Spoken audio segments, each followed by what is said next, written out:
Salut à tous, débrief de la troisième journée de Ligue 1. Aujourd'hui, nouveau concept, petit débrief comme ça. Peut-être dites-moi si ça vous plaît ce genre de débrief en commentaire. Donc c'est parti avec tout d'abord la troisième journée qui a commencé vendredi dernier avec on va voir dans cette troisième journée pas mal de surprises. Tout d'abord, vendredi dernier, ça a commencé au Vélodrome avec la victoire de l'OM. Et oui, ça en devient une surprise. Et les Marseillais qui ont été plutôt séduisants, ça a été rarement le cas à domicile depuis l'année dernière. Seulement la 4e victoire en 2 ans, en un peu plus d'1 an pour les Marseillais à domicile, contre une équipe lorientaise totalement absente en première période et dominée par les Olympiens. Et puis en seconde période, ça a été trop tard pour les Merlus pour revenir. Et finalement, c'est Gomis qui termine les espoirs l'orienté. Victoire 2-0 assez logique des Marseillais, même si il faudra confirmer. Ensuite, nouvelle surprise, c'était le samedi à 17h, Dijon contre Lyon. Victoire des Dijonnais, 4-2, qui piquent les Lyonnais avec leur sauce moutarde assez très réaliste, puisqu'ils n'ont tiré que 6 fois au but et ont cadré 4 fois, et dont les 4 buts contre 25 tirs lyonnais. À noter un Lyon blessé par notamment ses deux plus prolifiques buteurs, Nabil Fekir et Alexandre Lacazette, qui seront aux soins. Raphaël qui a pris un coup, apparemment rien de grave. Donc voilà, défaite lyonnaise avec notamment une défense en rodage avec un Ribus arrière gauche qui déséquilibre beaucoup le système tactique lyonnais en défense, puisqu'il se projette beaucoup vers l'avant et du coup ça donne des largesses défensives. Et puis également aussi une défense centrale, une charnière pas très bien inspirée, et donc belle victoire des Dijonnais, même si ça paraît un peu comme un hold-up. Ensuite, les matchs de 20h, il y avait 5 matchs au programme de 20h, avec notamment la victoire à l'extérieur de Guingamp qui confirme et qui est toujours invaincu dans cette Ligue 1, vous verrez au niveau du classement.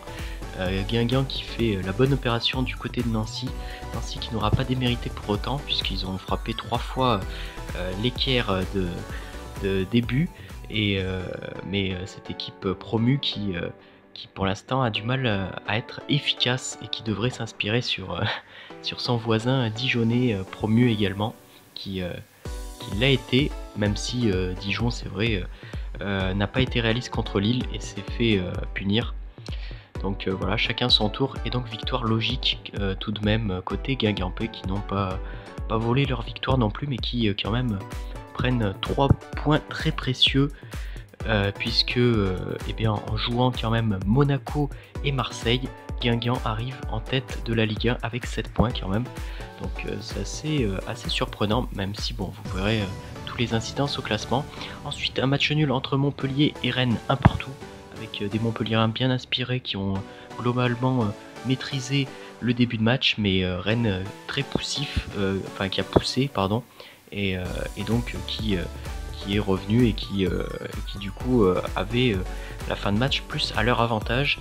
Un match nul également entre Nice et Lille sur le même score, un partout, avec Nice qui avait très bien commencé dès les premières minutes, et puis finalement bon, les Lillois qui ont arraché l'égalisation, et puis au final une rencontre un match nul qui arrangeait finalement les deux équipes au terme des 90 minutes. Caen contre Bastia, Caen qui domine Bastia et qui s'impose assez logiquement, même si ça n'a pas été facile pour les Normands, puisque à la mi-temps toujours 0-0, et il a fallu être dans la dernière demi-heure de jeu pour voir les 2 buts inscrits par les Canets, et donc qui s'imposent quand même logiquement. Et vous verrez des Canets qui débutent très bien leur championnat malgré leur défaite au Parc OL. Metz contre Angers, un nouveau hold-up du côté des Messins, puisqu'ils ont été très réalistes. Deuxième promu qui est très réaliste dans cette Ligue 1, et qui domine Angers 2-0, même si dans le jeu c'est plutôt les Angevins qui ont dominé avec de nombreuses occasions, mais finalement le réalisme a été largement côté messin. Ensuite, les matchs de dimanche, match entre Bordeaux et Nantes, victoire des Girondins sur le plus petit des scores 1-0, avec au final des Nantais qui auront tout de même poussé pour égaliser, mais un match finalement assez ouvert et donc victoire bordelaise qui est méritée, mais bon, c'est vrai que le match nul n'aurait pas été démérité non plus parce que Nantes a poussé et a eu des occasions également, surtout après le but.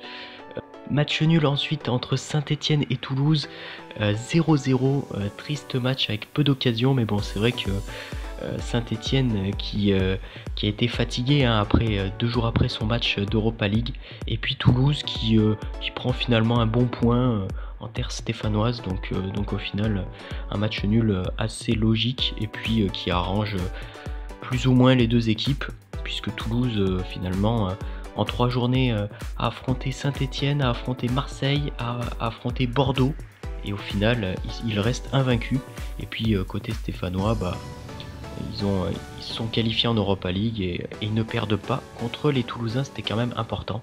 Et puis l'affiche de cette journée, c'était Monaco contre le Paris Saint-Germain, certains appellent le Cachicot.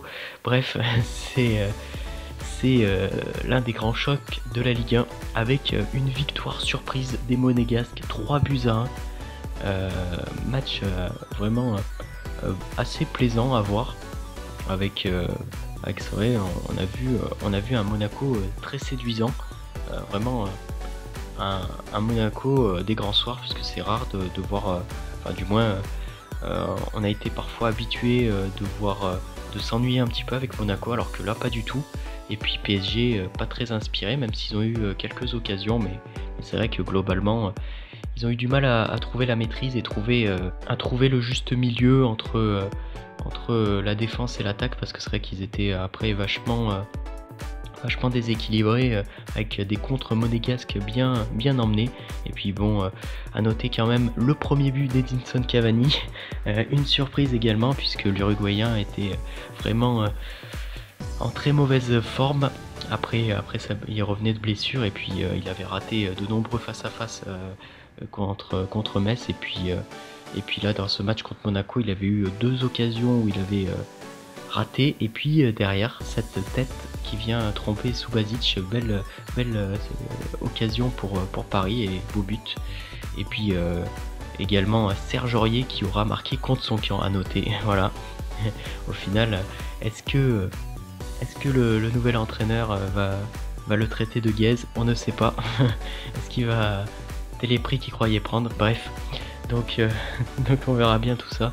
Non, plus sérieusement, blague à part, le bilan de cette journée avec, donc je vous l'ai dit, Guingamp qui s'installe en tête. Bon, c'est provisoire, hein, on est qu'au bout de 3 journées, mais bon, ça va quand même une surprise, sachant que les Guingampais ont joué, je vous le rappelle, Marseille et Monaco, donc c'est pas rien.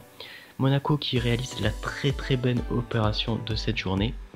Nice qui reste au contact, toujours invaincu.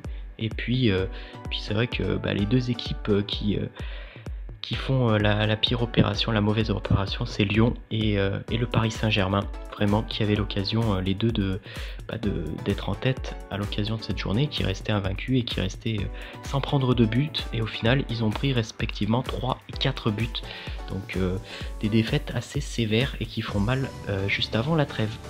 Voilà, j'espère que ce débrief vous aura plu, n'hésitez pas à lâcher un petit pouce bleu, un commentaire, partager la vidéo et à vous abonner si ce n'est pas déjà fait pour suivre les prochaines vidéos, et dites-moi si vous voulez d'autres débriefs. Voilà, à plus pour de nouvelles vidéos, salut tout le monde.